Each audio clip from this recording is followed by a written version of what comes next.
Hello, my friend. If you are listening to me right now, the day is done. Whatever happened today, whatever was hard, whatever was heavy, whatever weighed on your heart, it is over now. You have made it through. And now you are here, in this quiet place, ready to rest. I am so glad you came. Tonight, I am going to tell you a story. A very old story.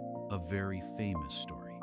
A story that was written more than 150 years ago by a woman named Louisa in a small house in Massachusetts, in America. She wrote it for her own sisters and for herself and for every girl who has ever grown up loving and fighting and dreaming inside a family that did not have much money but had a great deal of love. It is the story of four sisters. Meg, the oldest, who is gentle and pretty and longs for nice things. Jo, the wild one, who wants to be a writer and who has a temper and a heart of gold. Beth, the shy one, who loves music and her kittens and the quiet corners of the house. And Amy, the youngest, who wants to be an artist and a lady and who is sometimes vain but who learns in time what really matters. It is the story of how these four sisters grew up, together, in one small house. Through one hard winter and one warm spring and many years after that, through poverty and sickness and first love and great loss and great joy, it is called Little Women.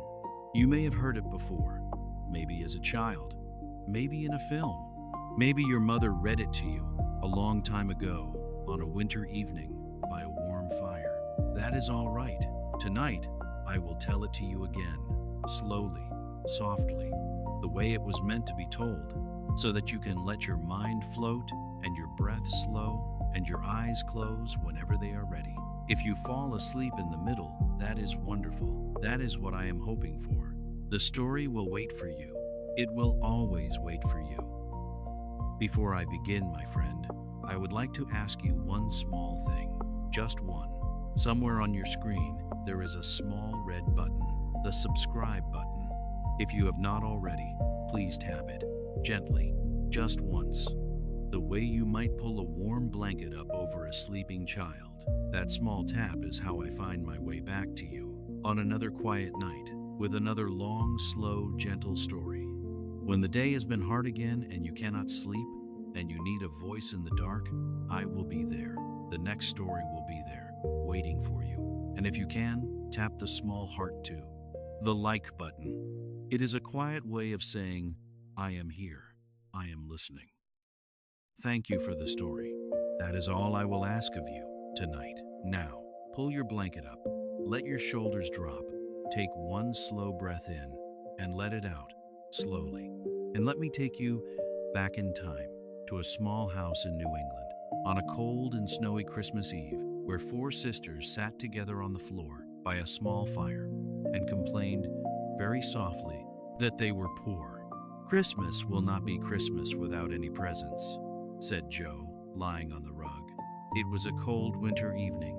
The snow was falling softly outside the windows of the small house. Inside, by the fire, four sisters were sitting together in the warm orange light. It is so dreadful to be poor, sighed Meg, the oldest. She looked down at her old dress. I do not think it is fair that some girls have plenty of pretty things and other girls have nothing at all, added little Amy, the youngest, with a small sniff. We have father and mother, and each other, said Beth, contentedly, from her corner. The four young faces, lit by the firelight, brightened for a moment at the cheerful words. Then they grew dark again, as Jo said, sadly, We have not got father, and shall not have him for a long time. She did not say, perhaps never, but each one of them silently added it in her own heart, thinking of their father, far away, where the fighting was. For this was a time of war, a great and terrible war, far to the south. And the father of the four sisters had gone many months ago to serve as a chaplain to comfort the soldiers, to write letters home for the dying, to pray with the men who were afraid. He was old to be a soldier, but he had gone because he believed it was right. And so the four sisters and their mother were left alone in the small house through the long, cold winter. They had been a wealthy family once, but the money was gone now. The father had lost it years ago, trying to help an unlucky friend. And so the family that had once had servants and fine carriages and beautiful dresses now had to work and to save and to do without. But, my friend, here is the thing about this family. They were poor, but they were not unhappy. They had each other, and, as you will see, that turned out to be the greatest wealth of all. Let me tell you about each of the four sisters, so that you will know them, so that you will love them the way I love them. Meg was 16 years old. She was the oldest and the prettiest. She had soft brown hair and large eyes and white hands, of which she was a little vain. She remembered the days when the family had been rich, and she missed the pretty things, the silk dresses, the parties, the carriages. She worked now as a governess, teaching small children to help the family. She did not love the work, but she did it without complaining because the family needed the money. Jo was 15. She was tall and thin and brown, and she reminded people of a young colt, all long legs and quick movements, never quite knowing what to do with her arms and her hands. Her one beauty was her long, thick chestnut hair, which she usually wore stuffed up in a net to be out of the way. Jo had a quick temper and a sharp tongue and a wild spirit. She wished, more than anything, that she had been born a boy so she could go and fight in the war beside her father. But she had been born a girl, and so she stayed home and read every book she could find and wrote stories of her own in the attic on rainy afternoons with her pet rat Scrabble for company. Jo wanted to be a writer, a real famous published writer. It was her great dream. Beth was 13. She was the gentlest of all the sisters. She was shy, so shy that she could hardly bear to be in a room full of strangers. She did not go to school like the others. She stayed home and helped her mother and kept the house and played the old, worn-out piano that the family could not afford to fix. Beth loved music more than anything, and she loved small things, her kittens, her dolls, the 6 dolls she had rescued and nursed and loved, even the ugly old broken one that no one else wanted. Beth had a heart that was too soft for this hard world. She loved everyone, and everyone who knew her loved her. And Amy was 12. She was the youngest, and she knew it and she used it. She had golden hair and blue eyes, and she carried herself, even at 12, like a little lady. Amy wanted to be an artist. She drew and painted all day long. She was a little vain. She was a little spoiled. She used long words that she did not quite understand to sound grand and got them wrong in ways that made her sisters laugh. But underneath the vanity, Amy had a good heart, and she would grow over the years into someone fine. Those were the 4 sisters, Meg, Jo, Beth, and Amy March. And on this cold Christmas Eve, they were sitting by the fire, knitting and talking and waiting for their mother to come home. "We have each got $1," said Jo after a while. "Mother said we might spend it on ourselves this Christmas. We could each buy something we want." The girls began, eagerly, to talk about what they would buy. Meg wanted a pretty new pair of gloves. Jo wanted a book, a particular book that she had been longing for months. Beth wanted some new sheet music for the old piano. Amy wanted a box of drawing pencils, the good kind that she had seen in the shop window. They talked, happily, about their small purchases. $1 was not much, but to 4 poor girls, it was a fortune. Then Beth, who had been quiet, said softly, "Mother did not say anything about her own present, but she works so hard, and she has nothing nice, and she never buys anything for herself." The other 3 girls grew quiet. They thought about their mother. Their mother, whom they all called Marmee, worked from morning to night. She cooked and cleaned and mended their clothes and went out every day to help the poor families in the town who had even less than the Marches did. She gave away her own food, sometimes, to families who were starving. She gave away her own time and her own strength and her own love freely to anyone who needed it. and she never, ever bought anything for herself. Jo sat up. "I have an idea," she said. "Let us not spend our dollars on ourselves this year. Let us each buy a present for Marmee instead. A nice present, a real one, to show her that we love her." The other girls looked at each other. And then, one by one, they smiled. "Yes," said Meg. "Oh, yes. Let us do that." "I will buy her a nice pair of slippers," said Jo. "Her old ones are worn right through." "I will buy her some handkerchiefs," said Meg. "Nice ones with her initials embroidered on them." "I will buy her some cologne," said Amy. "She loves nice smells and it does not cost much." "And I," said Beth, thinking hard, "I will buy her some new gloves." So it was decided. The 4 girls would spend their precious Christmas dollars, not on themselves, but on their mother. It was a small thing. But my friend, it tells you everything you need to know about these 4 sisters. They were poor. They wanted things. They were young, and they longed, the way all young people long, for pretty things and nice things, and things that other, richer children had. But in the end, when it came to it, they thought of their mother before themselves. That is the heart of this family. That is the heart of this whole story. Love, given freely, even when you have very little, especially when you have very little. That evening, their mother came home. Marmee was a tall woman, not pretty, exactly, but with the most beautiful face her daughters had ever seen. It was a face full of kindness and strength and a deep, quiet sadness, because her husband was so far away, in such danger. But she did not show the sadness to her girls. She showed them only her love. She came in, brushing the snow from her cloak, her cheeks red from the cold. "Well, my dears," she said, taking off her wet things, "how have you all been? There is so much to do.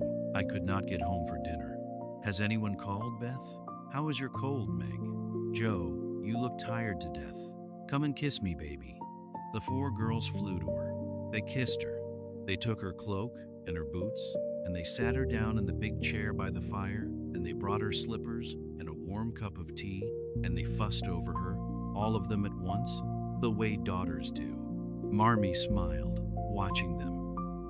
"I have something to read to you," she said, after she had warmed herself. "I had a letter today, a letter from Father." The 4 girls went perfectly still. "A letter from Father? Oh, read it, Marmee. Read it now." Marmee took the letter from her pocket. It was worn and creased, as if she had read it many times already on her way home. She unfolded it. She read it aloud. The letter was from their father far away at the war. It told them that he was well. It told them that he loved them. And then, at the end, it said something that the 4 girls would remember for the rest of their lives. The father wrote, "Give them all my dear love and a kiss. Tell them I think of them by day and pray for them by night, and find my best comfort in their affection at all times. A year seems a very long time to wait before I see them, but remind them that, while we wait, we may all work, so that these hard days need not be wasted. I know they will remember all I said to them, that they will be loving children to you, that they will do their duty faithfully, that they will fight their bosom enemies bravely, and conquer themselves so beautifully that when I come back to them, I may be fonder and prouder than ever of my little women." When Marmee finished reading, there was a silence in the small room, then a sound. It was Beth, crying very softly into her mother's lap. Jo was not ashamed of the great tear that dropped off the end of her nose.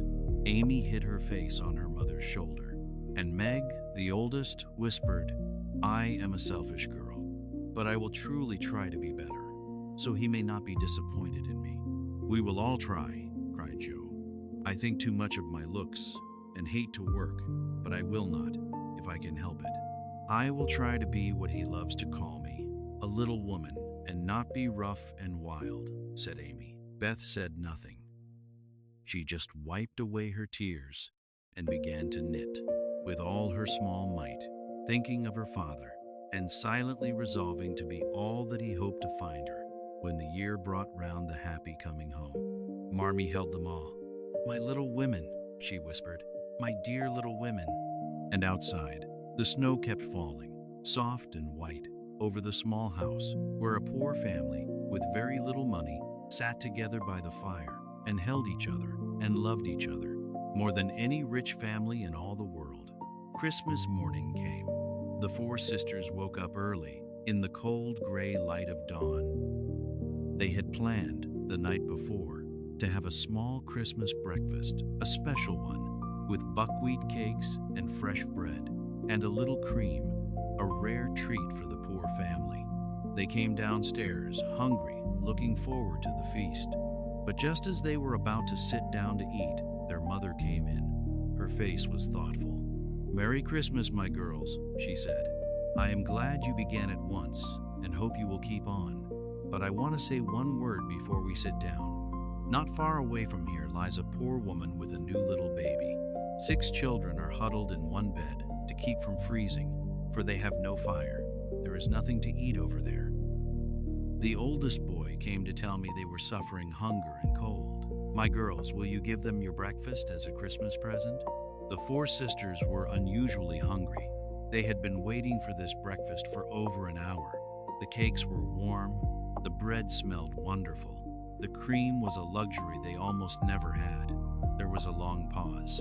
It was only a minute, but it was a long minute. Then Joe exclaimed, impetuously, "I am so glad you came before we began." "May I go and help carry the things to the poor little children?" asked Beth eagerly. "I shall take the cream and the muffins," added Amy, heroically giving up the things she most liked. Meg was already covering the buckwheat cakes and piling the bread into one big plate. "I thought you would," said Marmee, smiling, as if very pleased. "You shall all go and help me, and when we come back we will have bread and milk for breakfast and make it up at dinner time." They were soon ready, and the procession set out. It was a cold, gray winter morning. They walked through the snowy streets, carrying the warm food, their breath making small clouds in the freezing air. They came to a poor, bare, miserable little room. The window was broken. The fire was out. There was no carpet on the floor. In one bed, a sick mother lay, holding a wailing newborn baby. And huddled beside her, under one thin blanket, were a group of pale, thin, hungry children, their eyes huge in their small faces. How the big eyes stared and the blue lips smiled as the girls came in. "Ah, mein Gott, it is good angels come to us," said the poor mother, crying for joy. The girls got to work.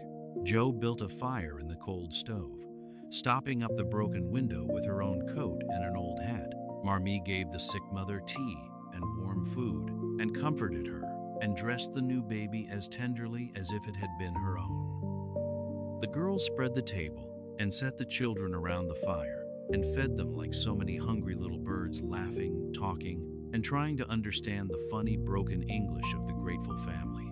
"Das ist gut, die Engel Kinder," cried the poor children as they ate, and warmed their cold little hands at the fire.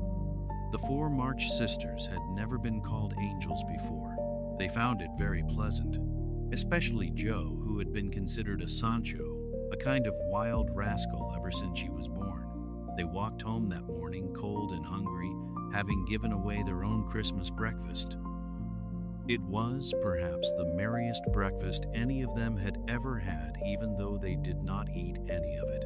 And when they got home and had their plain bread and milk, it tasted, somehow, better than the finest feast.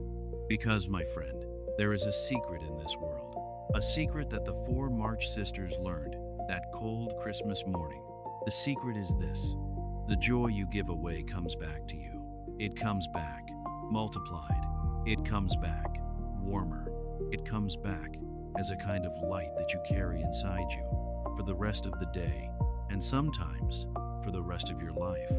The sisters had given away their breakfast, and they had received in return something worth far more than buckwheat cakes. They had received the memory of those huge, grateful eyes, the blue lips, smiling, the poor mother crying for joy, calling them angels. That was their Christmas present, and it was the best one they ever had. I want to pause here, my friend, just for a moment. I want to make sure you are comfortable. Is your blanket warm? Pull it up if you need to. Is your pillow soft beneath your head? Adjust it gently. Are your shoulders relaxed? Let them drop just a little more. You have been holding them all day without knowing it. Take a slow breath in and out, like the snow falling softly over the small house of the March family. Good. Now let me tell you about the boy next door. Because all this time, while the four sisters were living their small, brave lives, there was a boy, a lonely boy, living in the great grand house right next door, watching them, wishing with all his heart that he could be a part of their warm and noisy and loving family. His name was Laurie, and he was about to change everything. Next door to the March family, there was a great stone house. It was a grand house, a rich house. It had high walls and a big garden and many windows, but most of the windows were always dark. And the great house always seemed somehow lonely, as if no one really lived there, as if no one was ever truly happy inside its grand stone walls. An old man lived there, a rich old man named Mr. Lawrence. He was stern and gray and proud, and the children of the town were a little afraid of him. And, living with the old man, there was his grandson, a boy of about 16. His name was Theodore Lawrence, but everybody called him Laurie. Laurie was a handsome boy, with curly black hair and big dark eyes and a kind, sad face.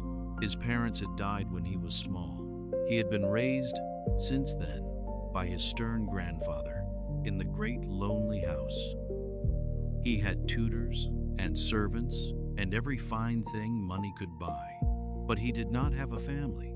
He did not have brothers or sisters or a mother to fuss over him or a warm, noisy kitchen full of laughter. He was, perhaps, the loneliest boy in the whole town, and from his window in the great gray house, Laurie could see, right next door, the windows of the March family. He could see them in the evenings, gathered around their fire. He could see the four sisters, laughing and talking and playing games. He could see their mother, reading to them. He could see the warm orange firelight and the shadows of the happy family moving on the walls, and Laurie would watch. He would press his lonely face against the cold glass of his window, and he would watch the March family, and he would wish, oh, how he would wish that he could go over there, that he could sit by their fire, that he could be one of them, but he was too shy, and he did not know how. One snowy evening, Joe March was out in the garden, shoveling paths in the snow so that Beth could walk out to enjoy the fresh air when the sun came out. She looked up, and she saw Laurie watching her from his window. He looked so lonely, so terribly lonely. Joe, who had a bold heart and who never could bear to see anyone sad, did something that a proper young lady was not supposed to do. She waved at him, and she called out cheerfully, "How do you do? Are you sick?" Laurie opened his window.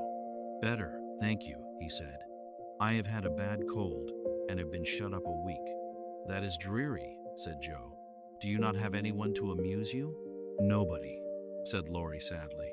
"Grandpapa is busy, and the servants are dull. So I just sit here and look out the window and watch."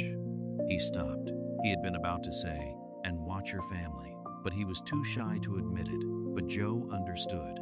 Joe always understood. "Would you like some company?" she said. "I could come over. I am not afraid of your grandpapa or anybody. I will bring you some of Beth's kittens and some of Marmy's good things to eat, and I will read to you, and we shall have a fine time." Laurie's whole face lit up. It was like watching the sun come out after a long gray winter. "Would you really?" he said. "Oh, would you really come?" "Of course I would," said Joe. "Just say the word." And so it began. The friendship between Joe March and Laurie Lawrence. A friendship that would last all their lives. Joe went over that very evening. She marched right up to the great lonely house, and she knocked on the door, and she went in, carrying a covered dish of Marmie's blancmange and a basket of Beth's kittens and her own bold, warm, fearless heart. She sat with Laurie. She made him laugh. She told him stories. She described her three sisters and their funny ways and their small adventures until Laurie felt as if he knew them all. And Laurie, that lonely boy who had had every fine thing in the world except the one thing that mattered to family, Laurie felt, for the first time in years, that he was not alone. That night, when Joe went home, Laurie stood at his window and watched her go. And then he turned and looked at his great, grand, lonely house, full of fine things and empty of love. And he made a decision. He would not be lonely anymore. He would find a way into that warm, noisy, loving family next door. He would become one of them. And, my friend, he did. Over the weeks and months that followed, Laurie became almost a fifth member of the March family. He came over all the time. He played games with the sisters. He went on adventures with Joe. He carried things for Meg. He sat quietly with shy Beth, who slowly lost her fear of him. He teased little Amy and made her laugh. The Marches had no money. The Lawrences had no love. And so, in the great economy of the heart, the two families became one. The Marches gave Laurie the family he had always wanted, and Laurie gave the Marches, well, you will see what Laurie gave them in time. For now, it is enough to know this. A lonely boy looked through a window one snowy evening, and a bold girl waved at him and asked him to come over. And that small, simple kindness, that one wave across the snow, changed both of their lives forever. That is how it often happens, my friend. The great changes in our lives do not always come with thunder and lightning and grand announcements. Sometimes they come quietly. Sometimes they come as a wave across the snow. Sometimes they come as a knock on a lonely door. Be the one who waves, my friend. Be the one who knocks. You never know whose whole life you might be about to change. You never know whose loneliness you might be about to end. It might even be your own. The winter passed, slowly, into spring. And the March sisters lived their small, brave, busy lives. Each of them had what their father had called a bosom enemy, a fault, a weakness, a thing inside themselves that they had to fight every day to become better people. Meg's bosom enemy was vanity. She longed for pretty things. She longed for the rich life the family had lost. She was a little ashamed, sometimes, of being poor. Joe's bosom enemy was her temper.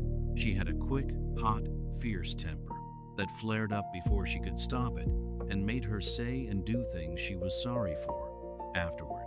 Beth's bosom enemy, well, Beth had almost no faults at all. Her only weakness was her terrible shyness, which kept her from the world. And Amy's bosom enemy was her selfishness and her vanity and her wish to be grand and important. Let me tell you a story about Joe and her temper, because it is, perhaps, the most important lesson Joe ever learned, and it nearly cost her something she loved more than her own life. It happened one winter afternoon. Meg and Joe had been invited to a play by Laurie. A real play at a real theater, a great treat for the two older sisters. Amy, the youngest, wanted desperately to go too, but Joe said no. Amy was too young. Amy would be in the way. There were only enough tickets for the three of them. Amy begged. Amy pleaded. Amy cried. But Joe, in her sharp, careless way, said no, and no, and no again. Amy was furious. "You will be sorry for this, Joe March," Amy shouted, as Joe and Meg left for the play. "You will be sorry. See if you are not." Joe laughed and went off to the play and forgot all about it. But Amy did not forget. Amy, in her anger, did a terrible thing. Joe had a book, a precious book. A book of stories that Joe had written herself over many years. Fairy tales and adventures and poems, all in Joe's own hand. It was the most precious thing Joe owned. She had poured her whole heart into it. She dreamed one day of having it published, and Amy, in a fit of rage, took the book and she burned it. She threw it into the fire, page by page, and she watched it burn, and she felt, for one moment, a terrible satisfaction. When Joe came home and found out, she went white. "My book," she gasped. "My little book! Amy! Amy! Where is it?" Amy, who was already beginning to be afraid of what she had done, said in a small voice, "I burned it." Joe could not believe it. "Burned it? My book? The book I worked on for years? The stories I was going to have published?" "Yes," whispered Amy. "I told you I would make you sorry, and I did." Joe flew at Amy. She shook her hard. "You wicked, wicked girl," Joe cried, her voice shaking with rage. "I can never write it again, and I will never, never forgive you as long as I live." And Joe ran from the room, sobbing, her heart broken. The book was gone, the work of years, the stories she had loved, all gone, burned to ash. There was no way to get it back, ever. That night, Joe would not speak to Amy. The next morning, Joe would not speak to Amy. Joe's anger was cold and hard and would not melt. Their mother spoke to Joe gently. "My dear," Marmee said, "do not let the sun go down on your anger. Forgive each other, help each other, and begin again tomorrow." But Joe said fiercely, "It was an abominable thing, and she does not deserve to be forgiven." And Marmee, who was wise, did not push her. She knew that Joe's anger would have to burn itself out. She only said, "Watch yourself, my Joe. Watch your temper. Someday it will lead you into trouble that you cannot undo." The next afternoon, Joe and Lori went out to go ice skating on the river. Amy, still wanting to make peace, still wanting Joe to forgive her, followed them. She wanted to skate too.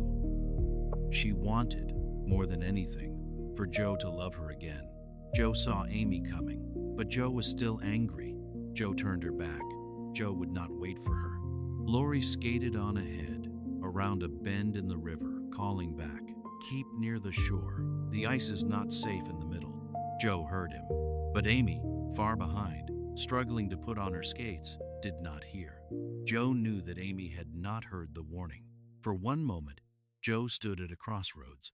A small, terrible crossroads, of the kind that we all face sometimes when someone has wronged us and we have a choice to warn them, to help them, to protect them, or to let our anger win.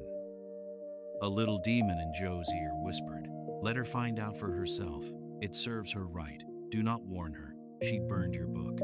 And Joe, in her anger, listened to the demon. Joe skated on. She did not turn around. She did not warn Amy about the thin ice in the middle of the river. She told herself it did not matter. She told herself Amy would be fine. She skated on, with her cold, hard, angry heart. And then, a crack, a scream. Joe whirled around. Amy had skated out into the middle of the river, onto the thin ice.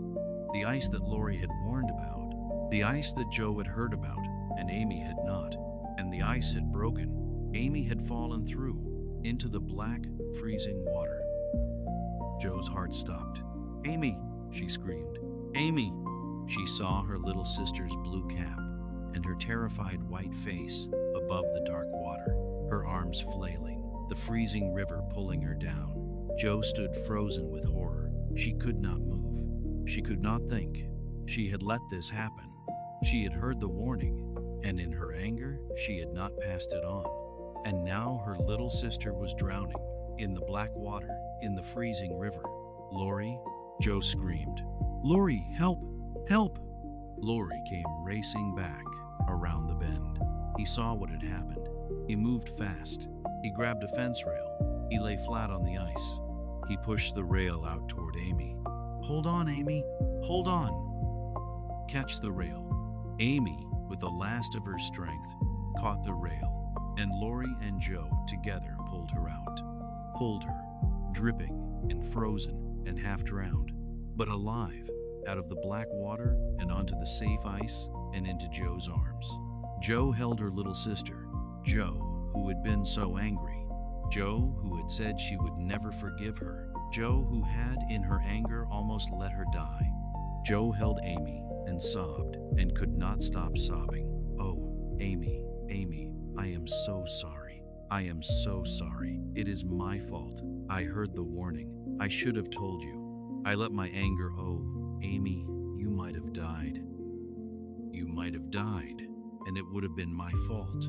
My temper, my terrible temper." They carried Amy home. They wrapped her in warm blankets. They put her by the fire, and in time, she was all right. The cold water had frightened her, but it had not killed her. She would recover, but Joe could not recover. That night, after Amy was safe and warm and asleep, Joe sat by the fire with her mother, shaking, white-faced, sick with what she had almost done. "Mother," Joe whispered, "is it really my fault? She might have died, and it would have been my dreadful temper. Oh, Mother, what shall I do? What shall I do?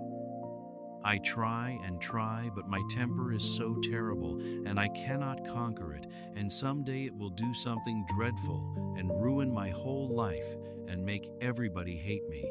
And Marmee Wise, gentle Marmee, put her arm around her daughter and said something that Joe would remember for the rest of her life.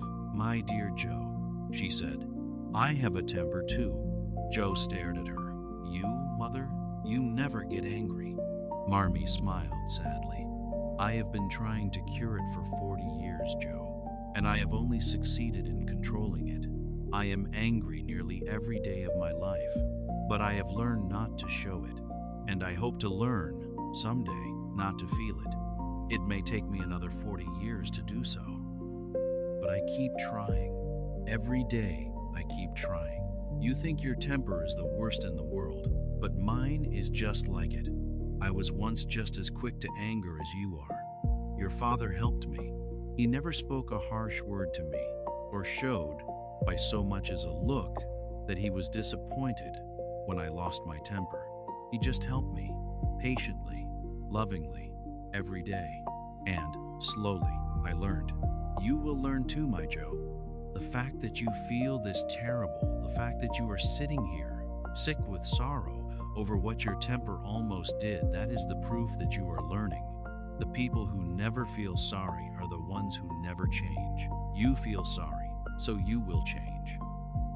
It will take years, Joe. It will take your whole life, but you will conquer it, a little more, every year. And that is enough. That is all any of us can do. Joe leaned her head on her mother's shoulder, and she cried. But they were good tears, now, healing tears. The tears of someone who has looked full in the face at the worst part of herself and decided, with all her heart, to become better. "I will try, Mother," Joe whispered. "I will try, every day, for the rest of my life." "I know you will, my Joe," said Marmee. "I know you will." And, my friend, Joe did. It took her years. It took her perhaps her whole life. She lost her temper many more times in the years to come. She made mistakes. She said sharp things. She was, sometimes, still the wild, fierce, hot-tempered Joe she had always been. But she got better, a little every year. The way her mother had, the way we all do, if we keep trying. And she never, ever forgot that day on the ice. The day her temper almost cost her the thing she loved most. The day she learned that anger, if you feed it, if you let it win, can take from you everything that matters. She and Amy made up, of course, that very night. Amy forgave Joe for not warning her. Joe forgave Amy for burning the book. The book was still gone. It could never be replaced. But something had been gained that was worth more than the book. The two sisters understood each other now. They had nearly lost each other, and in nearly losing each other, they had found out how much they loved each other. That is often how it goes, my friend. We do not know how much we love someone until we nearly lose them. So do not wait, my friend. Do not wait the way Joe nearly waited too long. If there is someone you love who you are angry at, let it go tonight.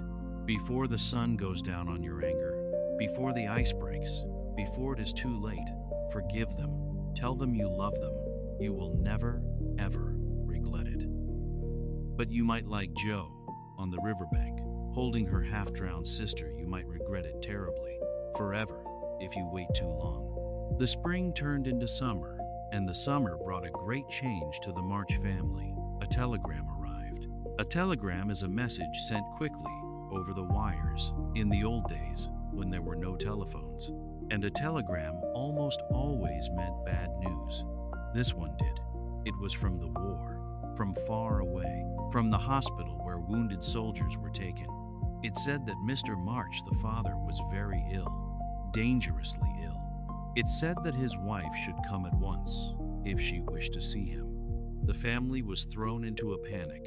Marmee had to go at once, to travel all the way to Washington, to the hospital, to nurse her husband, and to be with him, in case the worst should happen. But the journey cost money, a great deal of money, money the family did not have. They scraped together what they could. They borrowed a little. Marmee prepared to leave the next morning. That evening, Joe disappeared for several hours. When she came back, she walked into the room and she put a roll of money on the table in front of her mother. $25, Joe said, for father, to help bring him home. The family stared. Joe, cried Marmee, where on earth did you get $25? Joe, I hope you have not done anything rash. Joe took off her bonnet, and the whole family gasped. Joe's hair. Joe's beautiful, long, thick, chestnut hair, her one great beauty. The thing she was secretly proudest of in all the world was gone. It was cut short, cropped close to her head, like a boy's. Joe, cried Meg, your hair, your beautiful hair. Oh, Joe, how could you, wailed Amy. Your one beauty. Joe put her hand up to her short hair. She tried to look as if she did not care. It will be good for my vanity, she said, in a careless voice. I was getting too proud of my wig. It will do my brains good to have that mop taken off. My head feels deliciously light and cool, and the barber said I could soon have a curly crop, which will be boyish and easy to keep in order. But the family knew the truth. Joe had sold her hair, her beautiful hair, the one beautiful thing she had. She had walked into a barber shop, and she had sold her hair for $25 so that her mother could travel to her sick father. It was, perhaps, the greatest sacrifice anyone in the family had made. That night, in the dark, Meg heard a small sound from Joe's bed. A sound like crying. Meg whispered, Joe, dear, are you awake? No, said Joe with a sob. Is it father? No. It is my hair. Joe burst into tears then and could not stop. Oh, I would do it again, I would, in a minute, for father. But the selfish part of me grieves so for my hair. Oh, my hair, the only pretty thing about me, all gone, all gone. Meg got up. She came to Joe's bed. She put her arms around her sister, and she held her, while Joe cried over her lost hair. You are a brave girl, Joe, Meg whispered.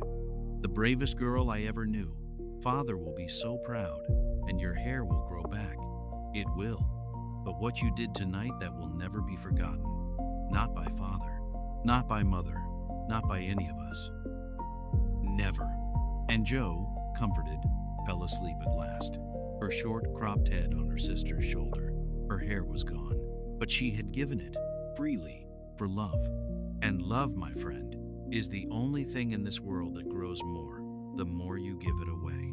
While Marmee was away, nursing father in the far-off hospital, a great darkness came to the little house. It came quietly, as the worst things often do.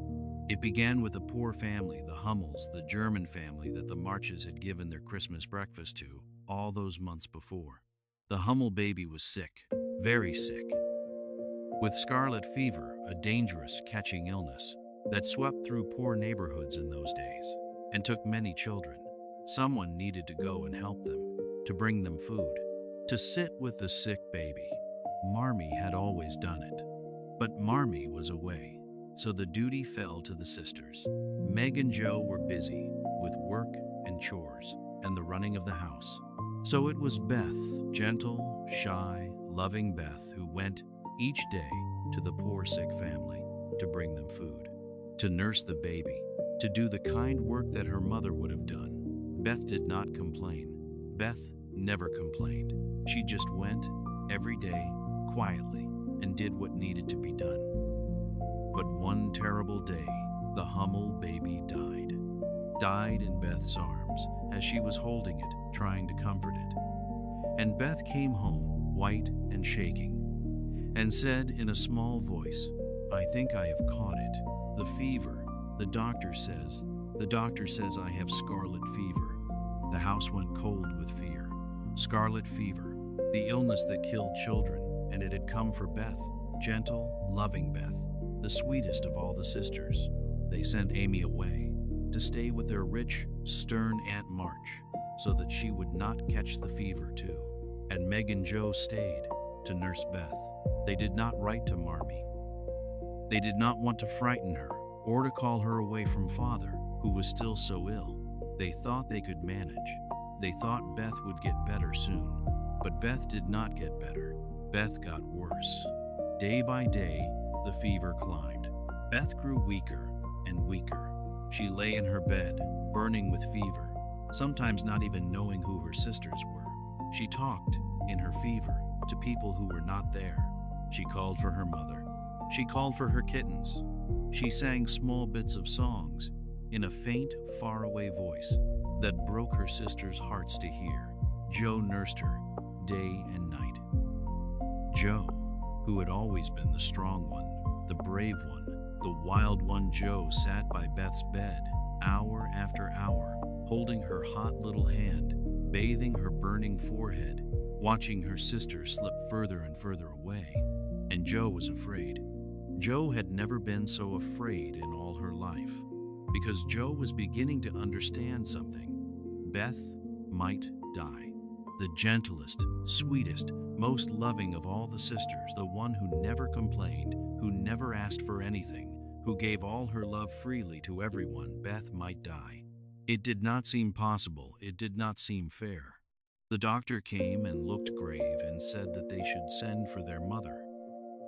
That word, send for their mother, froze Joe's heart, because that was what you said. That was what the doctor said when a person was not going to recover. That night, the doctor said that Beth would reach her crisis around midnight. The crisis, the turning point, when the fever would either break and Beth would begin to recover, or would not break and Beth would die. Joe sat by Beth's bed all that night. She watched her sister's face. She listened to her sister's breathing fast and shallow and rattling. She held her sister's hand and she prayed.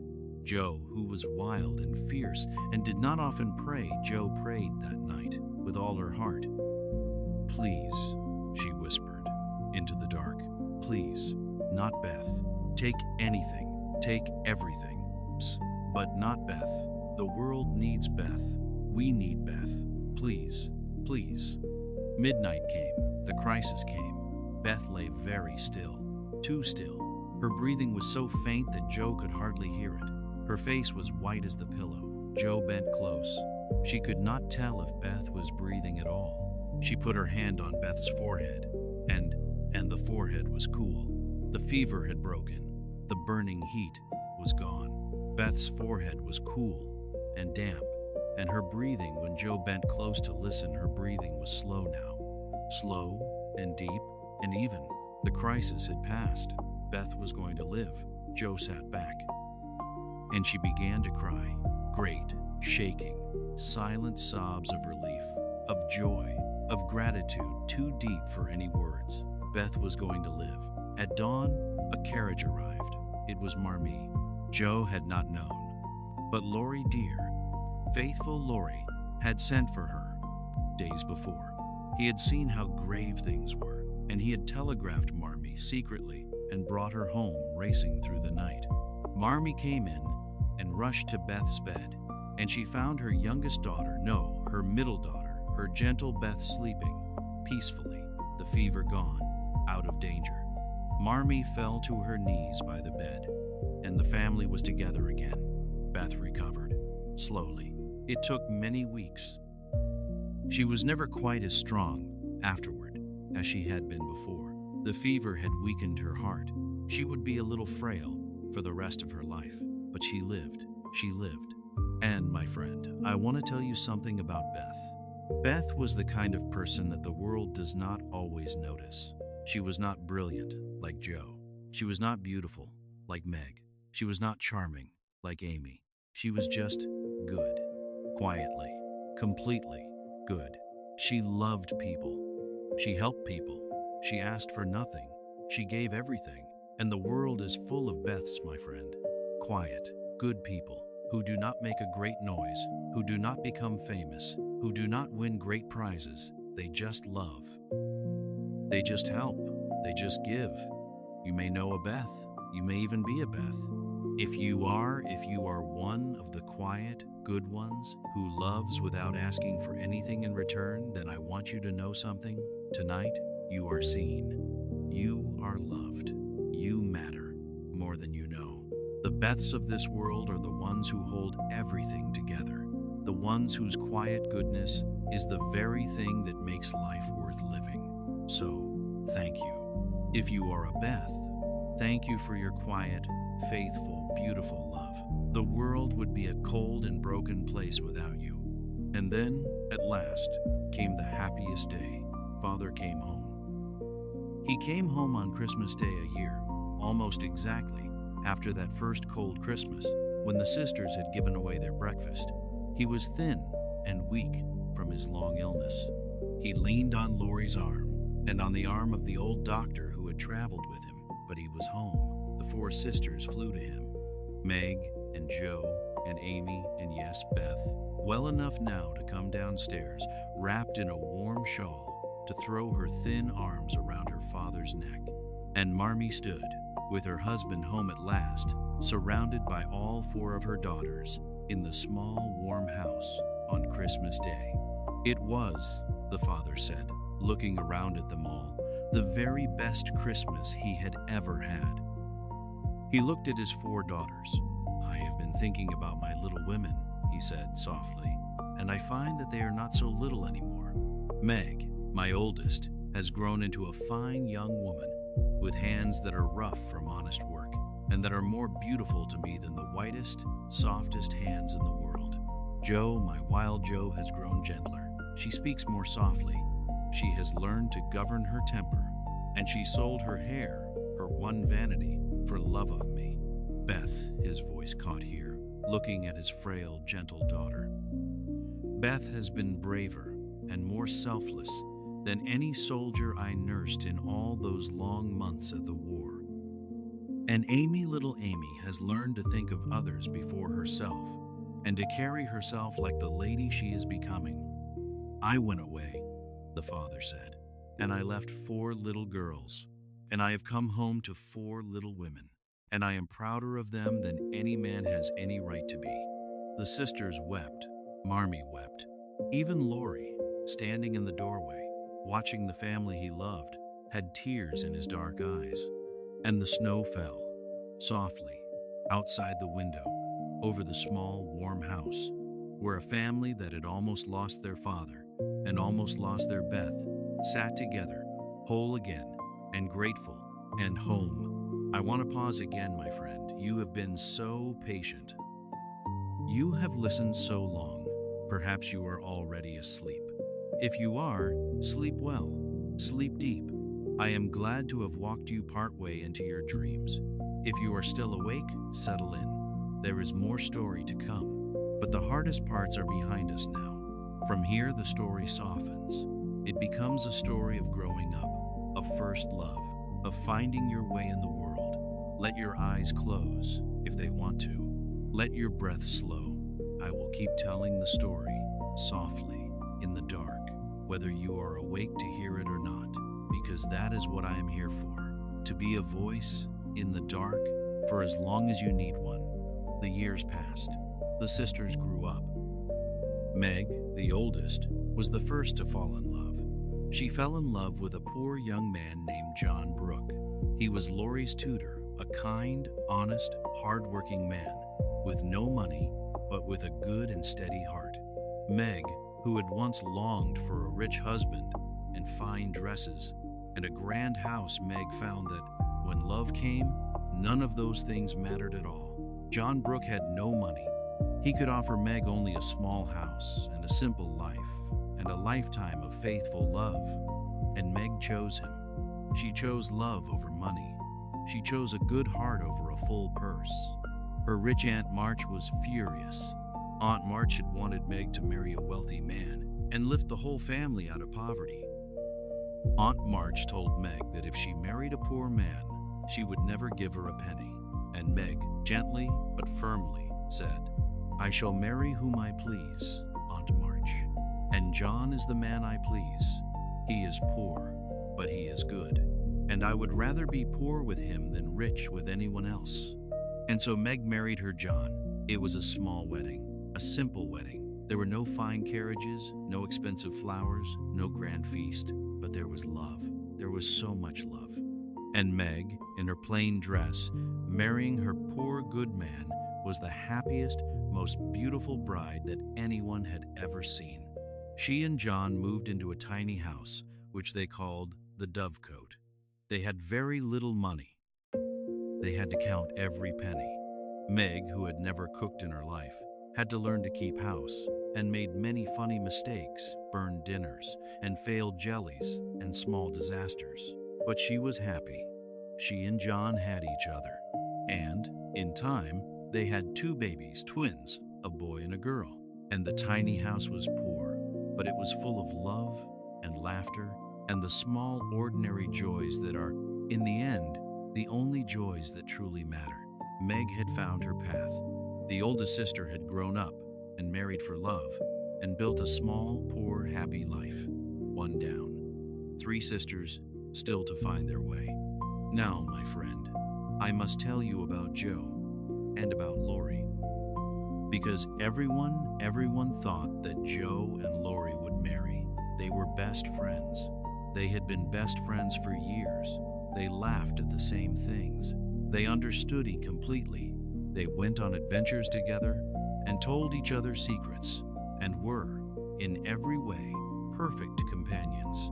Everyone assumed they would fall in love and marry and live happily ever after. Everyone except Joe, because Joe did not love Lori. Not in that way. She loved him like a brother, like a best friend, but not like a husband. And Lori, poor Lori, loved Joe with all his heart. He had loved her, perhaps, since that first snowy evening when she had waved at his lonely window. One day, Lori could hold it in no longer. He told Joe that he loved her. He asked her to marry him. And Jojo, who loved him so dearly, as a friend had to break his heart. "Oh, Lori," she said with tears in her eyes, "I do love you. I love you so much. But not the way you want. I cannot marry you. We would be miserable. We are too alike. We would fight. We both have tempers. I would not make you happy. And I cannot pretend to feel something I do not feel. You deserve someone who will love you the way you deserve to be loved. And that is not me. I am so sorry. I am so sorry, my dear Lori." Lori was heartbroken. He went away. He traveled to Europe to try to forget. He was angry and hurt and sad.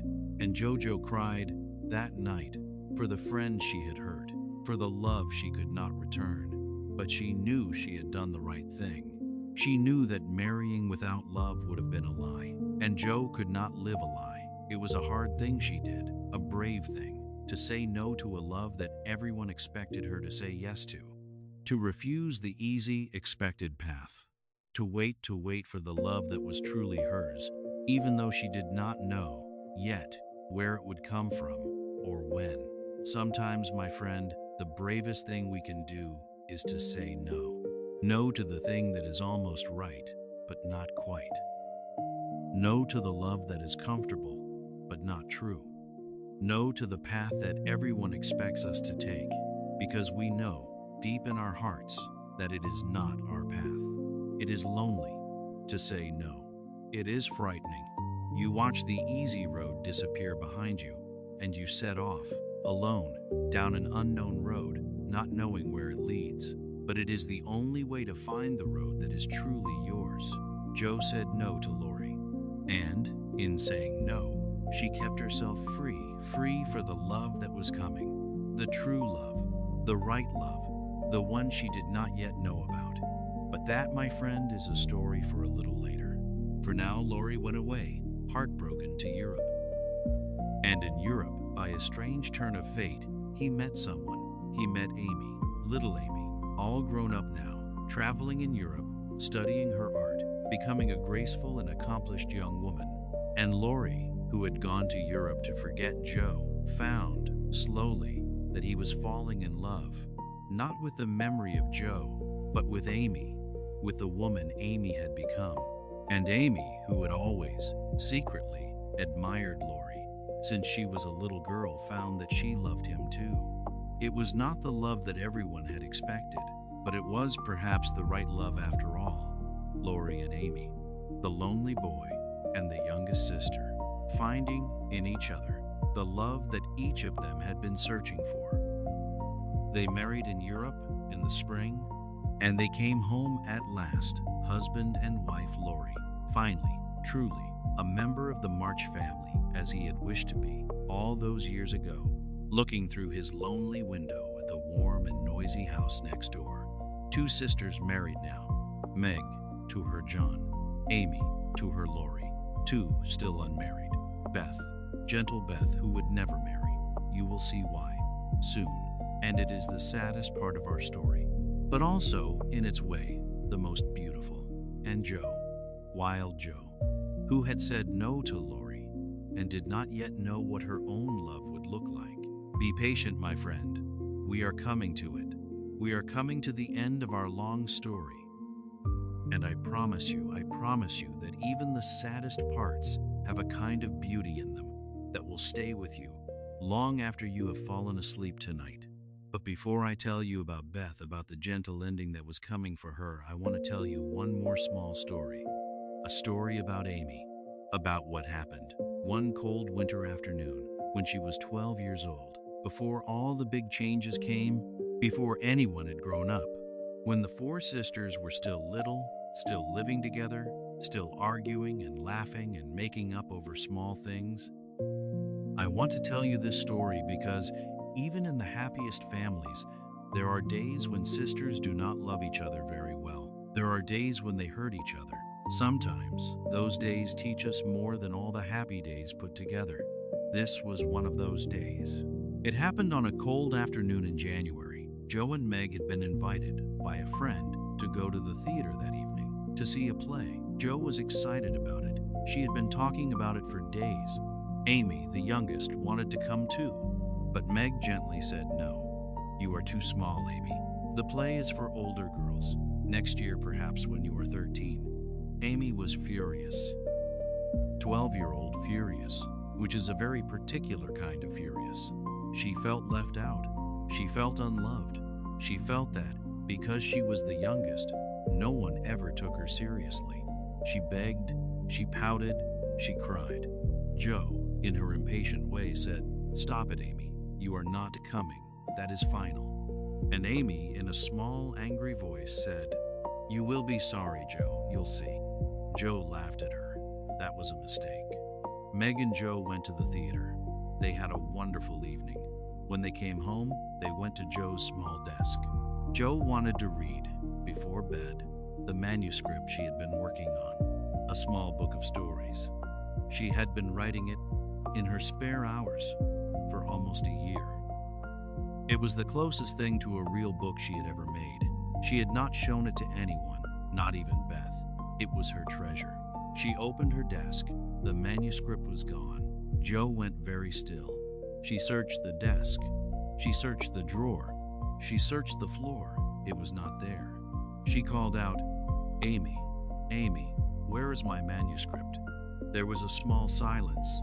Then Amy from the next room said, in a small voice, "I burned it." Joe could not believe what she had heard. "You what?" "I burned it in the fireplace while you were at the theater to pay you back for not taking me." Joe went into Amy's room.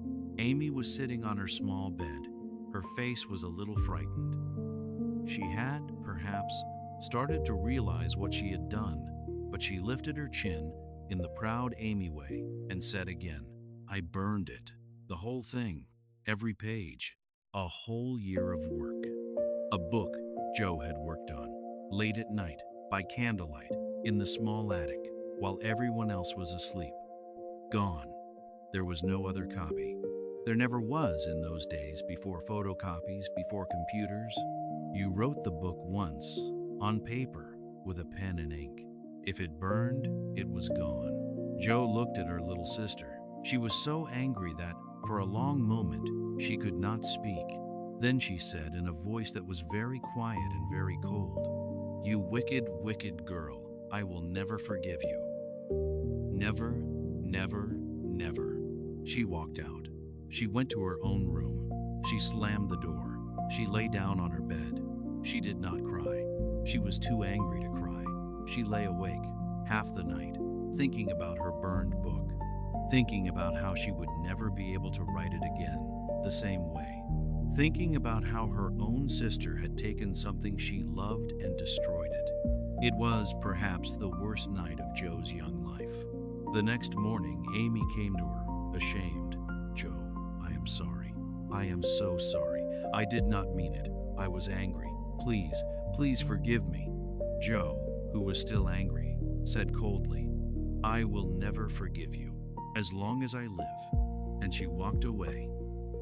This was Joe's great fault, my friend, her temper. Marmee had told her many times that her temper would, one day, cause her real harm, that she had to learn to govern it, that the angry words we speak in our worst moments are sometimes much harder to take back than we know. Joe had not yet learned this lesson. She was about to learn it in the most terrible way.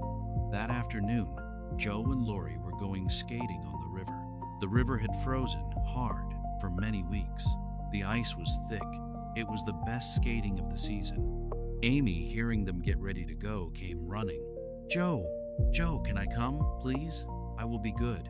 I am so sorry about your book. Please let me come skating with you and Lori." Joe, still angry, did not even turn around.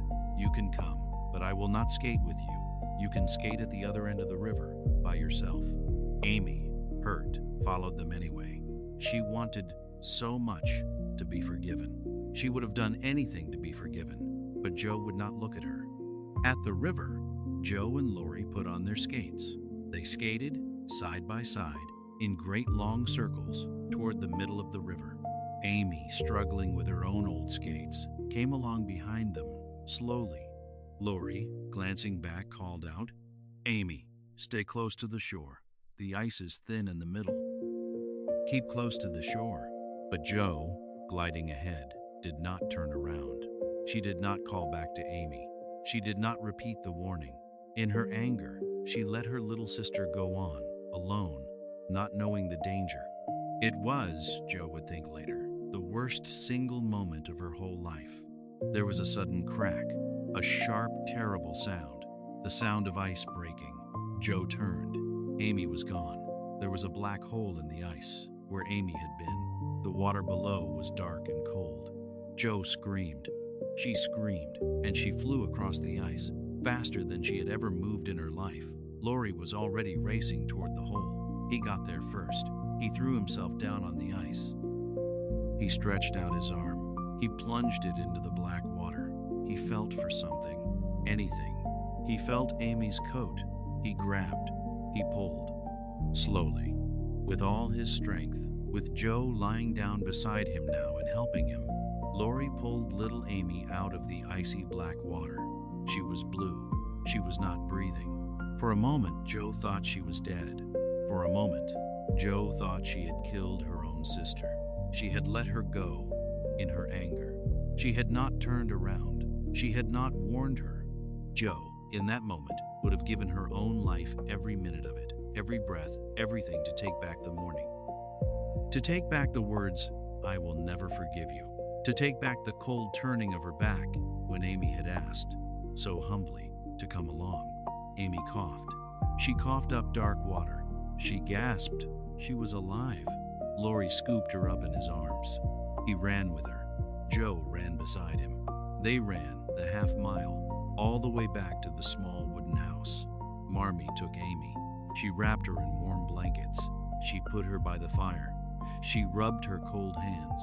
She gave her hot broth. Slowly, slowly, the color came back to Amy's small face. She was going to be all right. But Joe, who had stood watching with her hands over her face, was not all right. She was shaking.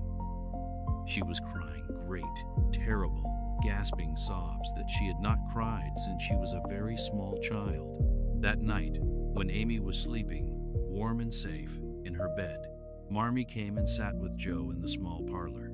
Joe was on the rug, in front of the fire, with her face in her hands. "Marmee, I almost killed her. I almost killed my own sister, because I was angry, because I would not turn around." Marmee sat down on the floor beside her. She put her arm around Joe's shoulders. She did not say, "It was not your fault," because that would not have been true. It was, in part, Joe's fault. Joe's temper had let Amy go alone into danger. She did not say, "Don't worry," because the worry was earned. The worry was, perhaps, the most important thing Joe would carry the rest of her life. She said instead, in her gentle, wise way, "Joe, I want to tell you something. I have not told you this before, but I will tell you now. I have a terrible temper too. I have had it all my life. I struggle with it every day. There are mornings, even now, when I wake up angry at something and I have to work all day to keep my temper from speaking the words it wants to speak." Joe looked up. "You, Marmee, you have a temper?" "Yes, child, I do. I was, when I was your age, much worse than you. I said terrible things. I held grudges. I was, sometimes, almost cruel. What I learned, what I am still learning, is that the temper itself does not go away. It is part of me. It is part of you. But we can learn, slowly, over many years, to keep it from doing harm. To take a breath before we speak. To wait an hour or a day before we say the worst thing we are thinking. It is not easy, but it is the work of a lifetime. And the thing that helps me, most of all, is to remember, every angry word I say can be a stone that I cannot take back. Words are not like other things. You can take back a gift. You can take back a borrowed book. You cannot take back a word once it has been spoken. So before you speak the angry word, Joe and I know there will be many more times in your life when you will want to try to remember this afternoon. Try to remember Amy, blue and cold, on the bank of the river. Try to remember how close you came to losing her because of 3 or 4 words you spoke this morning. Will you do that, Joe? Will you try? Joe, with tears running down her face, nodded. "I will try, Marmee. I will try." Marmee kissed the top of her head. She said, "That is enough. That is all any of us can do. We try, and we fail, and we try again. That is the whole of it. That is the work." Amy got well in a few days. The sisters made up. Amy forgave Joe completely for being so cold. Joe forgave Amy completely for the burned book. In fact, they became closer than they had ever been. Because that is one of the things that happens sometimes when sisters almost lose each other. They become, afterwards, much more careful with one another, much more grateful, much more aware of how precious, how fragile the bond between them is. The book was gone. Joe did, eventually, rewrite some of those stories. They were not the same, but they were, perhaps, better, because Joe, in the rewriting, had grown. And Joe did not forget what Marmee had said. For the rest of her life, when she felt her temper rising, she would think of Amy on the bank of the river. She would take a breath, and, more often than not, she would not say the worst thing she had been about to say. It was the great lesson of her young life. It was the lesson Marmee had been trying to teach her in small ways all her childhood. It took the ice cracking and a sister almost dying to make Joe truly hear it. That is one of the hard truths, my friend. Sometimes, the lessons we need most are the ones we will not learn from gentle teaching.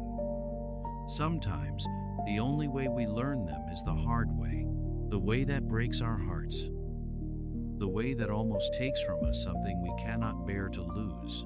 I do not wish those lessons on you. I do not wish them on anyone, but if they come, and they do come, sooner or later, in every life, I hope you will be like Joe. I hope you will sit with Marmee by the fire, and you will say, I will try.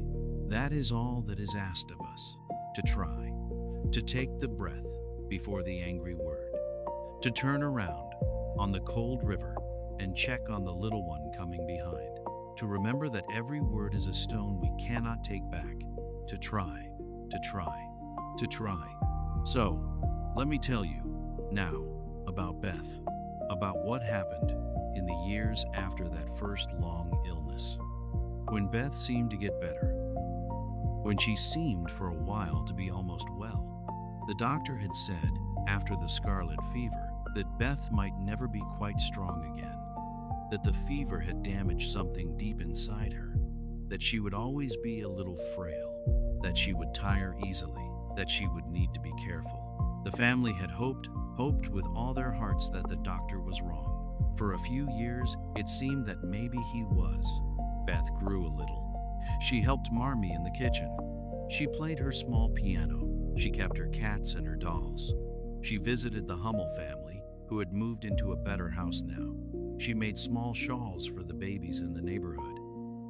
She sang softly in the evenings while the family sat together.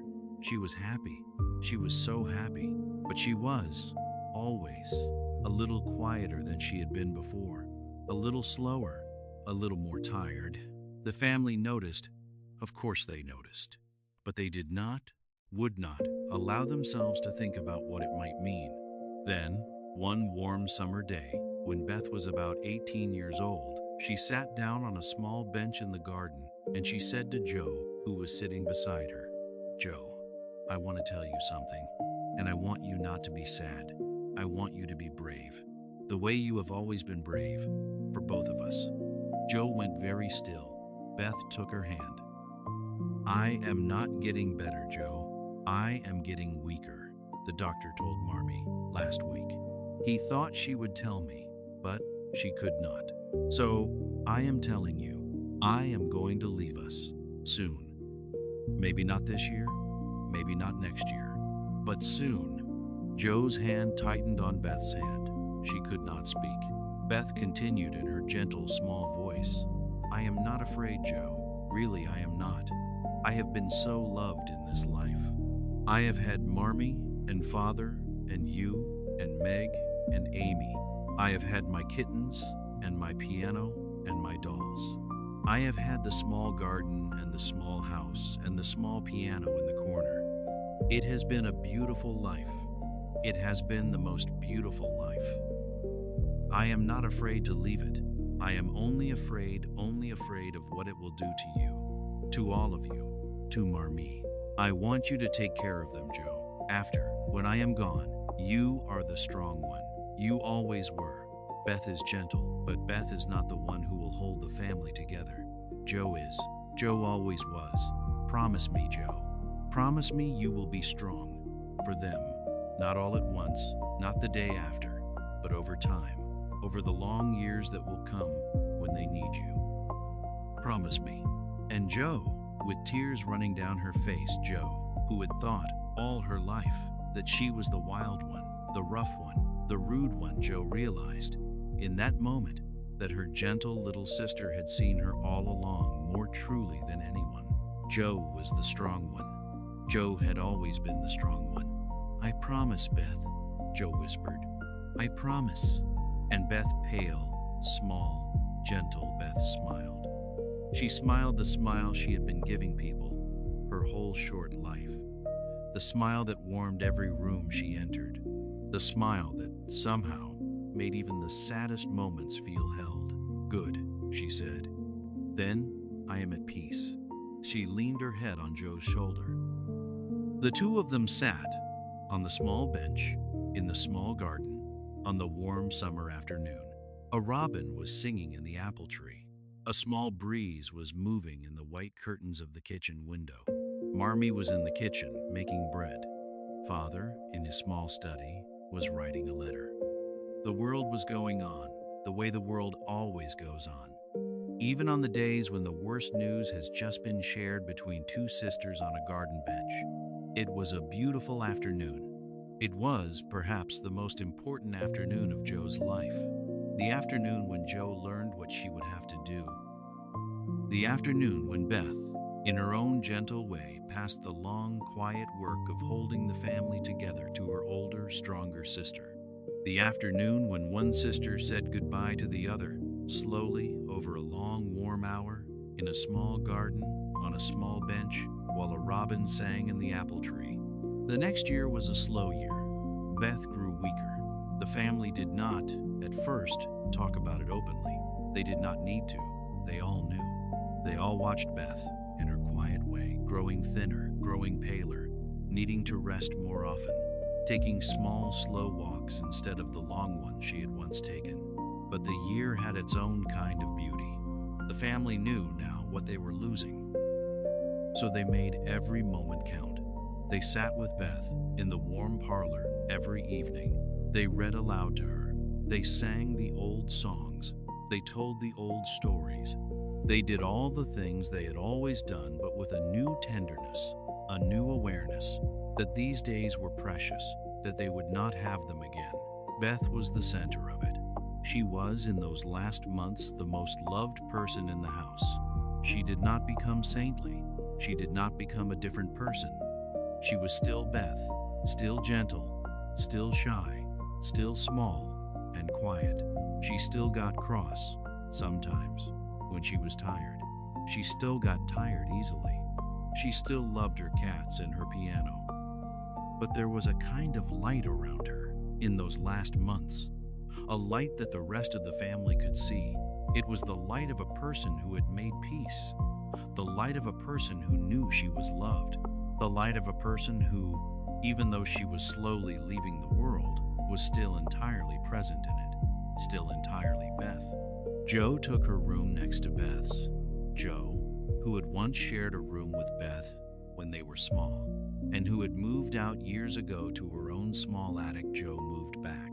That last winter, she slept in a small bed right next to Beth's bed, so she could be there at night when Beth needed water or a hand to hold or a small story to drift asleep to. Joe wrote, in that last winter, in the quiet hours when Beth slept, she had been writing all her life, small stories, plays for the sisters to act, articles for small newspapers.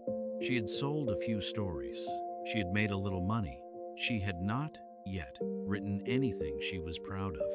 But that winter, sitting beside Beth's bed, by the soft light of a small candle, Joe began to write something different.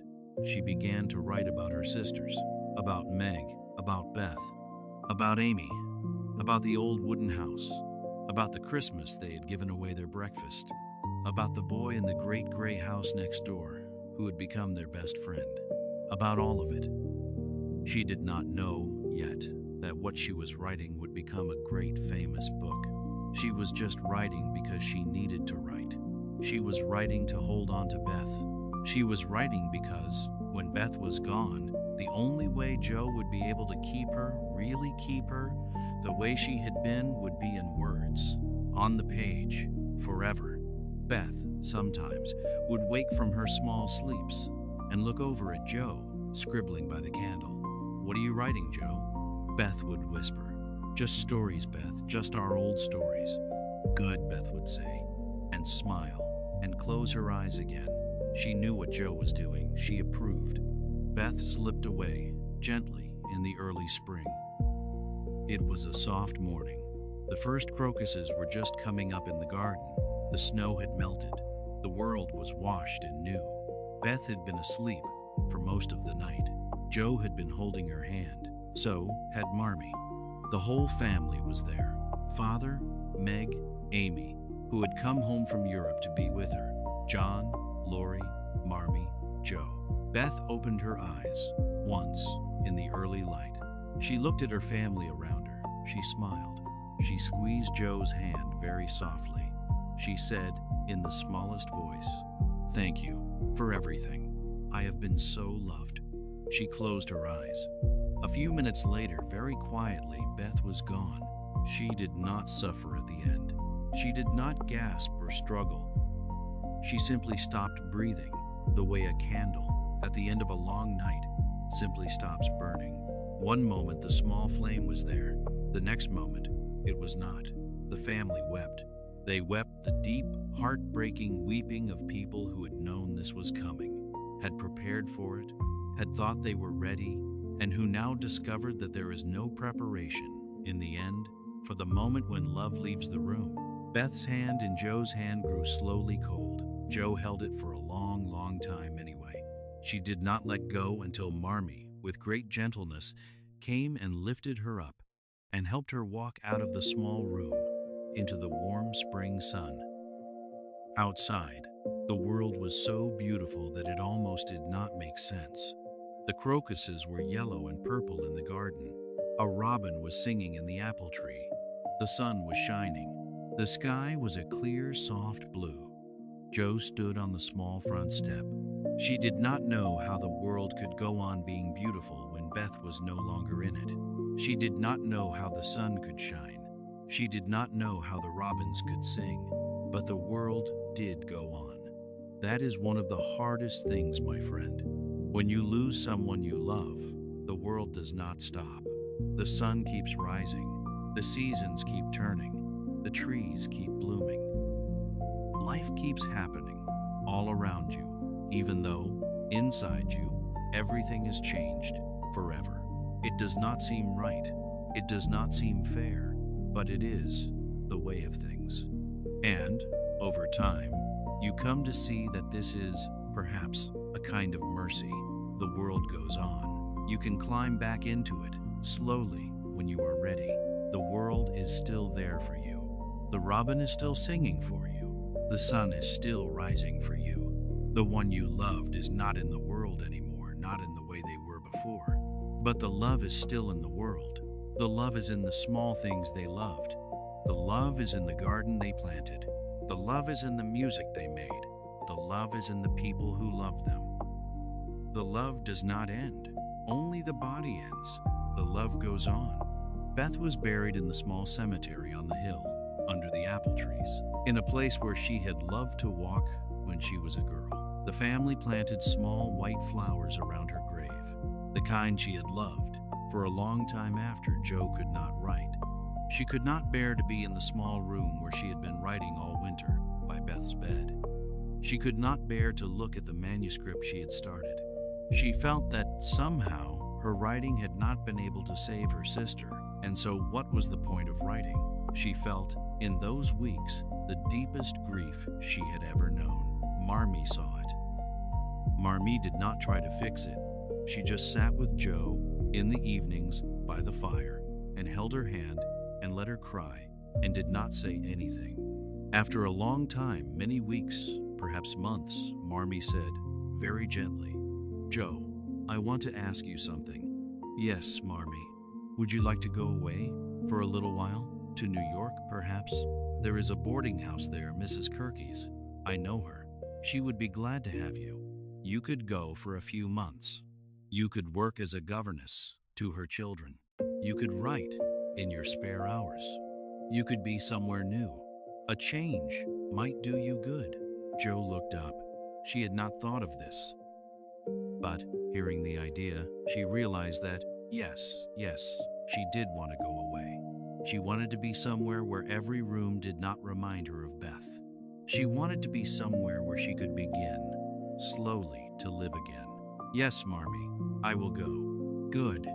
And Marmee wise, Marmee knew that what Joe needed now was not to be sheltered, was not to be held close, was to be set free, to go out into the world alone and find out who she was on the other side of the great loss she had suffered. Marmee, who loved Joe more than anyone, let her go. It was one of the bravest things a mother can do. So Joe went to New York. She lived in Mrs. Kirky's boarding house on a small, quiet street in the city. She taught the two Kirky children, little Kitty and Minnie, their lessons in the morning. She had the afternoons free. She wrote, in those long, quiet afternoons, in a small room with a single window, looking down at the busy New York street.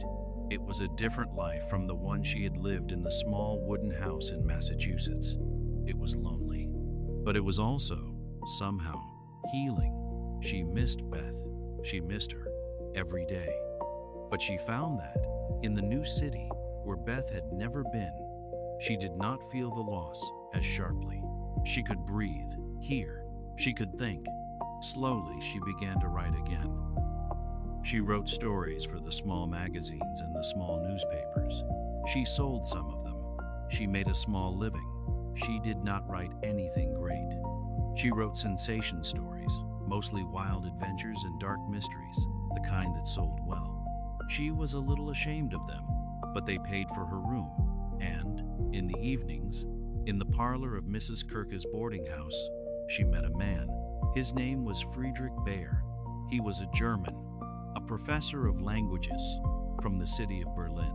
He had come to America several years before to start a new life. He worked in those days as a tutor, teaching German and Latin and Greek to the children of wealthy families in New York. He was 40 years old. He had brown hair, just beginning to gray. He had a thick German accent. He was tall and broad and a little clumsy. He had kind brown eyes behind small round spectacles. He had a slow, deep, gentle voice. He was not handsome, not in the way Laurie was handsome. He was not young. He was not rich. He was not, in any obvious way, the kind of man a young woman would fall in love with. But there was something about him, a goodness, a deep, quiet, patient goodness, the kind of goodness that you do not see right away, the kind of goodness that grows on you the more you know a person, the kind of goodness that, once you see it, you cannot unsee. Jo met him on her first evening at the boarding house. He was sitting in the small parlor, helping his orphaned nephew's two small boys he was raising with their homework. He saw Jo come in. He stood up, slowly, in his old worn coat. He bowed, in his stiff German way. "Good evening, miss," he said. "Good evening," said Jo. That was all, at first.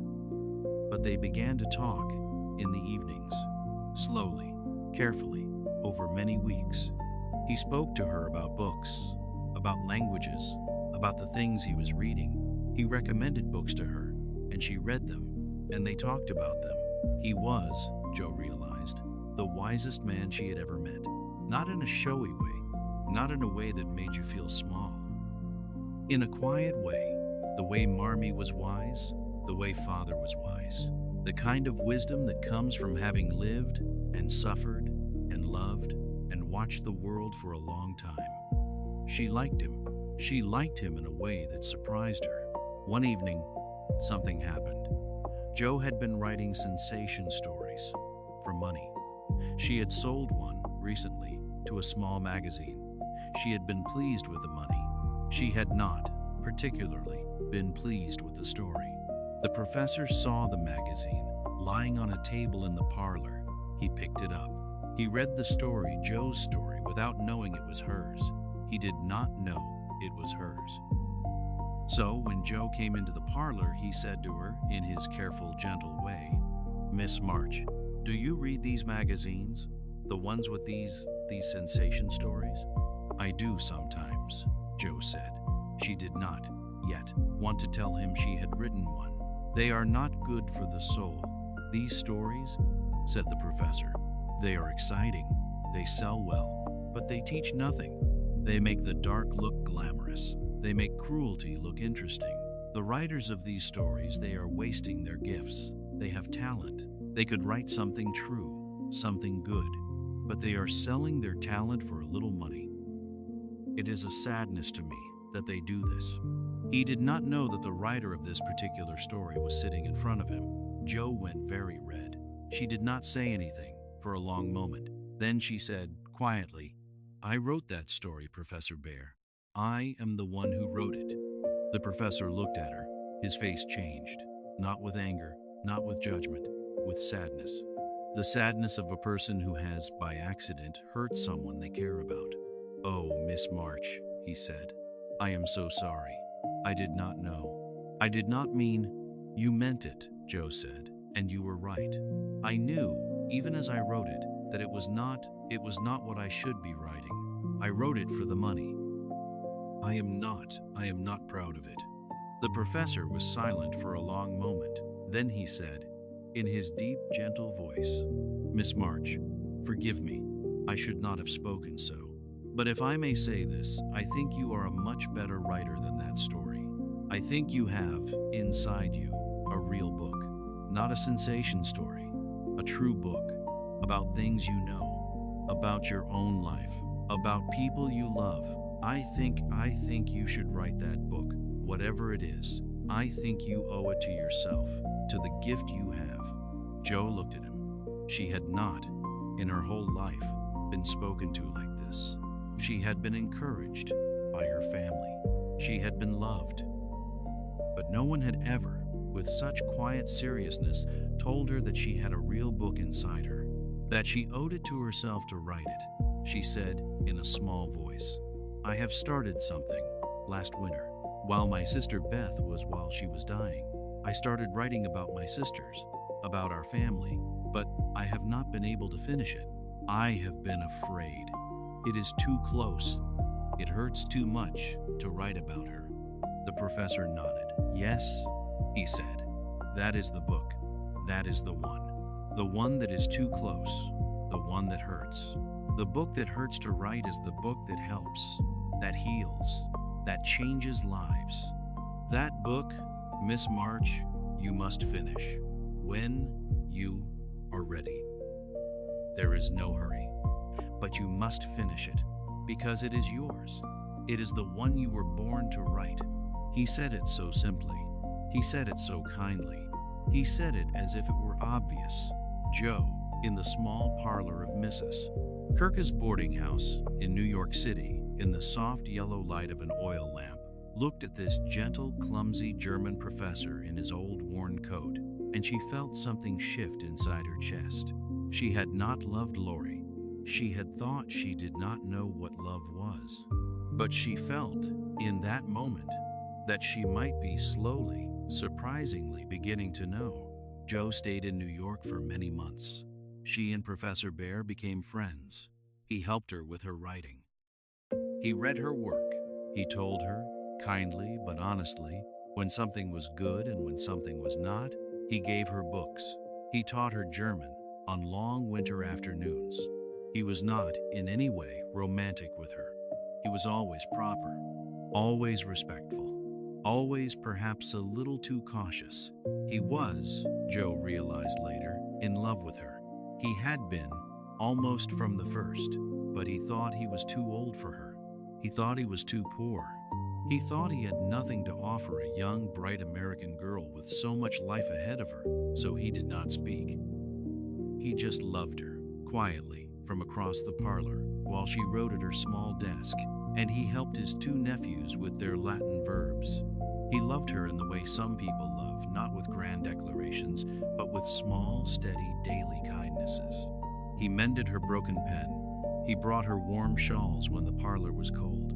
He saved the last of the small tea cakes for her on the evenings when Mrs. Kirky had baked. He loved her by being there, every day, every evening, in his quiet, steady way. In the spring, Joe went home. Her time in New York was ending. Marmee was needing her. The family was needing her back at home, now that Father was getting older and Beth was gone and Meg had her babies and Amy was still away in Europe. Professor Bear came to the train station to see her off. He stood on the platform in his old coat with his shabby umbrella in his hand. He gave her a small package, a book, Shakespeare, bound in soft leather, he said, with his deep, gentle voice. "For the long train ride, so you have a friend." Joe took the book. She tried to say something. She could not. He bowed in his stiff German way. "Goodbye, Miss March. Travel safely. Write your book. I will be watching from far away to see what you do. The train whistle blew. Jo had to go. She climbed onto the train. She turned in the doorway and she looked at him one more time. The plain, kind, clumsy, old, dear man with the shabby umbrella standing on the platform of the train station in New York. She felt something. She did not, yet, have a name for it, but she would. Jo went home to Concord, to the small wooden house, to Marmee and Father and the empty chair where Beth had used to sit. She took up her old life again. She helped Marmee. She visited Meg and the twins. She wrote letters to Amy in Europe. And, in the long afternoons, she finished her book. She wrote it slowly. She wrote it carefully. She wrote about her sisters Meg, Beth, Amy, and about herself, and about the small wooden house, and the great gray house next door, and the lonely boy who had once watched them from his window. She wrote about Marmee and Father and the war and the Christmas they had given away their breakfast. She wrote about all of it. She did not change very much. She used different names, but only slightly different. She used real things that had happened. She used the real love and the real laughter and the real loss. It took her a year to finish. When she was done, she sent it to a publisher. She did not, particularly, think anything would come of it. It was, after all, just a small book about a family. There were no wild adventures, no murders, no dark mysteries. Just 4 sisters growing up together in a small wooden house in Massachusetts during the years of the war. But the publisher liked it. The publisher printed it. And when it came out, the world loved it. Letters began to arrive from girls all over America, from mothers, from sisters, from people Jo had never met, in cities Jo had never visited, telling her that her book had touched their hearts, that they had recognized themselves in her sisters, that they had cried over Beth, that they had cheered for Meg's wedding, that they had felt, reading the book, as if they had been welcomed into a warm family they had always wanted. Jo became, almost overnight, a famous writer. She did not, particularly, care about the fame, but she did care about the letters. She read every letter that came. She answered as many as she could. She had not, in writing the book, intended to do anything more than tell a small story about her own sisters, but she had, without knowing it, given the world a gift. She had written the book she was born to write. The book that Professor Bear had told her years before was inside her. She thought about him, often, in those days. She wondered where he was, whether he had read her book, whether he was proud of her. She did not write to him. She was, in her own way, just as shy about love as he had been. She just thought about him, and worked, and waited. And then, one warm autumn afternoon, the doorbell rang at the small wooden house. Marmee was out. Father was in his study. Jo was alone in the parlor, mending a small dress. She got up to answer the door. She opened it. There, on the small porch, stood a tall, broad man in an old, worn coat with a shabby umbrella in his hand. He had brown hair, just beginning to gray. He had small, round spectacles. He had kind, brown eyes. He bowed in his stiff German way. "Miss March." Jo dropped the mending. She put her hand to her heart. Professor Bear. He had come all the way from New York to the small town of Concord to find her. He was older. He was even more tired looking. His coat was older too, somehow. The umbrella was even shabbier. But he was here. He had come. Jo, who had spent her life talking too much and too fast, found that she could not say anything at all. The professor saw it. He smiled gently with his kind, sad eyes. He said, "Miss March, I have read your book. I wanted to come and tell you that I am very proud, that I always knew you could write it." Jo's eyes filled with tears. "You came all this way to tell me that?" "Well," said the professor, slowly, not only that. I came also, perhaps because I have missed you, Miss March, very much, for a long time. And I thought maybe I had been a fool to let you go without saying so. I thought maybe I should say so, even if it is too late, even if it is foolish, because I am old and I am poor, and I have nothing to offer you except an old heart that has loved you for a long time very faithfully from very far away. Jo, who had never been speechless in her life, was speechless now. She looked at this dear, plain, clumsy, honest old man standing on her porch with his shabby umbrella, having traveled all the way from New York to say one shy, true sentence.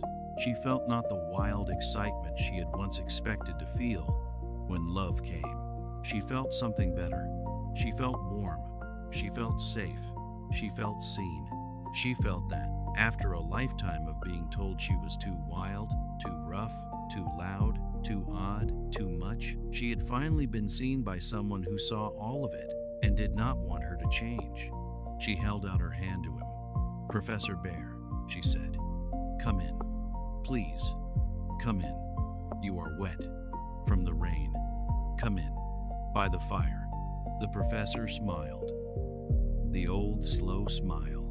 He stepped into the small, warm house, and Jo March Wild Jo, brave Jo, the sister who had once said no to a love that everyone expected her to say yes to, found that she was at last ready to say yes to the love that was hers. They were married that next spring. It was a quiet wedding, just family, Marmee and father, Meg and John and the twins, Amy and Lori, who had come home from Europe, and the professor's two small nephews, who threw the rose petals. Jo wore a simple dress. She did not need anything more. She was 30 years old now. She had lost her sister. She had written a famous book. She had walked, alone, through many dark valleys, and she had come out the other side, into a kind of soft, quiet, grown-up happiness. She married her professor. They did not, after the wedding, have very much money. They had each other.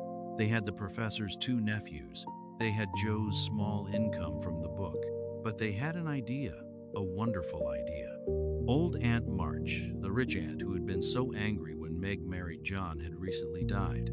And, to everyone's astonishment, she had left her large old country house called Plumfield to Jo. The fierce old Aunt March, who had argued with Jo so often, who had been so impatient with Jo's wild ways, had, in the end, loved her more than anyone had realized. Jo and the professor moved into Plumfield, and, together, they made it into a school for boys. Not the kind of school where boys sit in rows and are beaten if they do not learn their lessons. The other kind. A school where boys ran in the garden and played in the woods and learned to read by the fire and were loved. A school for poor boys, for lonely boys, for orphans, for all the boys who, like the professor's nephews, did not have a warm, safe place in the world. Jo and the professor took them in. They fed them. They taught them. They loved them. The house, which had once been cold and severe, became warm and noisy. There were boys running everywhere. There were dogs. There were rabbits. There were small adventures in the garden. There were lessons by the fire on winter evenings. It was the happiest school in America. And Jo, who had once thought she did not want to marry, who had once thought she could never settle down, who had once been so wild and restless, Jo had found her place. Not in the way she had expected, not as a famous writer alone in a small attic, but as a wife and a mother to the nephews and, in time, to two sons of her own, and a teacher and a maker of warm spaces for lonely boys. She had become, in her own way, like Marmee. She had become a mother to many. So, that, my dear friend, is the story of the 4 March sisters. Meg, who married her John and made a small, poor, happy home. Jo, who said no to Lori and yes to Professor Bear and built a school for boys. Beth, who lived a short, gentle life and left a long, shining trail of love behind her that has never gone out. And Amy, who became an artist and married Lori and lived a beautiful, elegant life in a great house, but who never forgot the small wooden house where she had grown up. and who came home every Christmas to be with her sisters. The four little women, each one had become exactly who she was meant to be, not who the world had expected, not who they themselves had expected, but who they were meant to be. Meg, the loving wife and mother; Joe, the writer and teacher and gatherer of the lost; Beth had been who she was meant to be all along. She had only been here for a short time, because that was all the world had needed her for. She had done her work, the gentle, soft, holy work of loving the people around her with an open heart, and then she had gone. And Amy, who had always wanted to be elegant and admired, had become elegant and admired, but had also, slowly, grown into someone with a deep, kind heart, who used her wealth, in the end, to help the poor the way Marmee had once helped the Hummels. Long ago, on a Christmas morning, they had grown up. They had become little women, and then they had become real women. And, looking back, they would all agree that the most precious thing they had ever had, the thing that had made all the rest possible, was that small, warm house on Christmas Eve, with the four of them sitting on the rug in front of the fire, with Marmee about to come home with a letter from Father in her pocket, and the snow falling softly outside the window, and the whole long, beautiful, difficult, sacred life still ahead of them, all of it, every minute, every joy, every sorrow. That was the gift. That was the beginning. That was the small, warm house from which all the rest of their lives unfolded. My dear friend, I do not know if you are still with me. I hope you are not. I hope you have, somewhere in the long telling, fallen gently asleep. If you have, sleep well, sleep deep.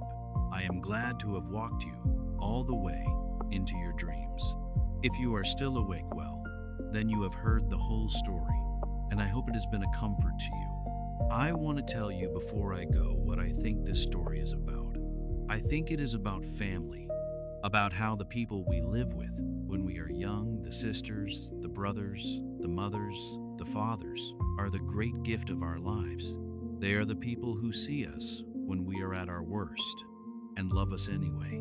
They are the people who teach us, by being there, what love means. I think it is also about growing up, about how when we are young, we do not always know who we are. We try on different selves. We make mistakes. We are vain, like Amy. We are angry, like Joe. We are timid, like Beth. We are restless, like Meg. We do not, yet, know what we are doing. But, slowly, over time, with patience and with love, we become ourselves. And being ourselves, really ourselves, the real true self that was there all along, under all the mistakes and the vanity and the wildness, being ourselves is the work of a lifetime. It is a beautiful work.